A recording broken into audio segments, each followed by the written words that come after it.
एक ऐसा स्टेट जहाँ मिस्टीरियस टेम्पल्स है, एशियंट आर्ट है, आर्किटेक्चर है, ब्यूटीफुल बीचेस है और सैंड आर्ट वर्ल्ड फेमस है।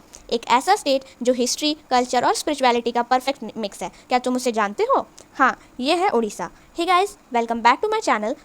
आज मैं एक्सप्लोर करने वाली हूँ उड़ीसा को, from its history, geography, culture, temple and amazing places. So let get started. चलो तो उड़ीसा चलते हैं। उड़ीसा, सबसे पहले बात करते हैं उड़ीसा की हिस्ट्री की। तो आज जिसे हम उड़ीसा कहते हैं उसे सबसे पहले उत्कल के नाम से जाना जाता था। उत्कल का मतलब है एक्सीलेंट आर्ट एंड कल्चर। इसके अलावा इसे कलिंगा भी कहा गया और यही हुआ था फेमस कलिंगा वॉर, जिसने सम्राट अशोक की लाइफ कंप्लीटली चेंज कर दी। ब्रिटिश के टाइम में इसका नाम उड़ीसा रखा गया और फिर ऑफिशियली 2011 में उसे उड़ीसा नाम दिया गया।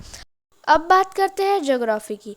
तो उड़ीसा की ज्योग्राफी बहुत ही विवरेंट है। उड़ीसा के नेबरिंग स्टेट है वेस्ट बंगाल, झारखंड, छत्तीसगढ़ और आंध्र प्रदेश, और ये बे ऑफ बंगाल से कनेक्टेड है। उड़ीसा मेजरली 3 पार्ट्स में डिवाइडेड है। नॉर्दर्न प्लेट्यू, जो कि छोटा नागपुर प्लेट्यू का ही पार्ट है। ईस्टर्न घाट्स, जो कि ईस्टर्न घाट से कनेक्टेड है और ईस्टर्न घाट कोस्ट लाइन यहीं से स्टार्ट हुई है और इसकी हाईएस्ट पीक है देवमाली।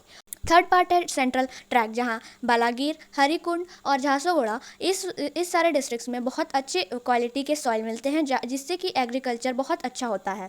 फिर अब बात करते हैं कोस्टल प्लेन्स की। बहुत सारी रिवर्स बे ऑफ बंगाल से मिलते टाइम एक कोस्टल प्लेन फॉर्म करती है, जिसे हम लोग उत्कल प्लेन बोलते हैं या बालासोर प्लेन बोलते हैं, और इसे महानदी प्लेन डेल्टा भी कहते हैं और चिल्का प्लेन भी कहते हैं। अब चलते हैं उड़ीसा के कल्चर की तरफ। उड़ीसा का कल्चर डीपली ट्रेडिशनल और स्पिरिचुअल है। यहाँ की फेमस क्लासिकल डांस ओडिसी, जो इंडिया की ओल्डेस्ट डांस फॉर्म में से एक है।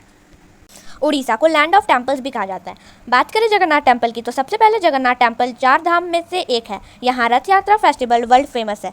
सबसे इंटरेस्टिंग बात यह है कि इतने पास समुद्र होने के बावजूद भी टेम्पल के अंदर समुद्र की आवाज़ नहीं आती। टेम्पल के ऊपर सुदर्शन चक्र है और वो किसी भी एंगल से देखो तो ऐसा लगता है कि वो आपके तरफ ही फेस कर रहा है। यहाँ का फ्लैग रोज मैनुअली चेंज किया जाता है और वो भी बिना मॉडर्न इक्विपमेंट्स के।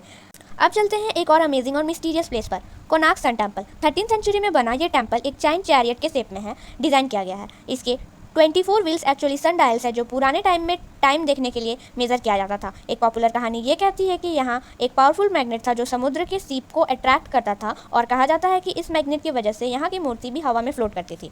कोणार्क सन टेम्पल साइंस और मिस्ट्री का परफेक्ट कॉम्बिनेशन है। अब आ जाते हैं उड़ीसा के पॉलिटिकल फैक्ट्स पे।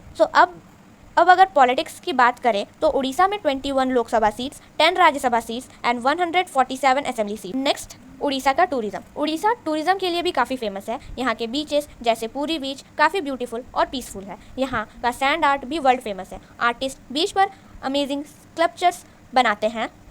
यहाँ का लोकल मार्केट और कल्चर भी टूरिस्ट को काफ़ी अट्रैक्ट करता है। तो ये था उड़ीसा। सिर्फ एक स्टेट ही नहीं बल्कि एक एक्सपीरियंस है, जहाँ हिस्ट्री, कल्चर, नेचर और मिस्ट्री सब कुछ एक साथ मिलता है। अगर आप उड़ीसा जा रहे हो तो इन प्लेसेस को डेफिनेटली एक्सप्लोर करना और बताना कमेंट में कि आपको उड़ीसा का कौन सा पार्ट सबसे ज़्यादा इंटरेस्टिंग लगा। मैं मिलूंगी आपको नेक्स्ट वीडियो के साथ एक नए स्टेट के साथ। तब तक के लिए take care and keep exploring. Also not forget to subscribe my channel.